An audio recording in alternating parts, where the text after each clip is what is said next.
Gin-anunsyo sa Malacanang magapaguwa si President Ferdinand Marcos Jr. sa iyang Statement of Assets, Liabilities and Net Worth kung SALN, inibase sa mga guidelines kung pagsulondan nga ginpaguwa sa Office of the Ombudsman. Suno kay Palace Press Officer Attorney Castro, ginapreparar na ni Marcos ang pagpresentar sa SALN sa otoridad apang kinahanglan nga sundon ang proseso nga ginpaguwa sa Ombudsman. Ginpahayag ni Castro nga nagsapol na mga cabinet officials kag nagsugdalay nga magsunod sa proseso sa Ombudsman sa pag-release sa ilat tagsa-tagsa ka SALN.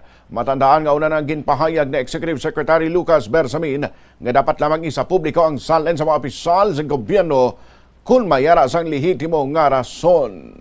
Una-una nagsalita po ang Pangulo at siya po ay handa naman pong ibigay at ipakita ang kanyang SALN sa proper authority at meron naman po na tayong rules or procedure na inilahad ang Ombudsman at sinabi din naman po dito na lahat ng request for SALN ay pagbibigyan pero may mga certain guidelines po na ibinigay ang Ombudsman. So ang ehekutibo po ay tutugon dito. At napag-usapan nga po na ito na sila naman itutugon base dun po sa procedure ng Ombudsman at yun na rin po ang sinabi ng ni ES Bersamin na hindi pwedeng magamit ito indiscriminately to, let's say, political attacks or whatever na paaaring maka-discredit sa mga public officials.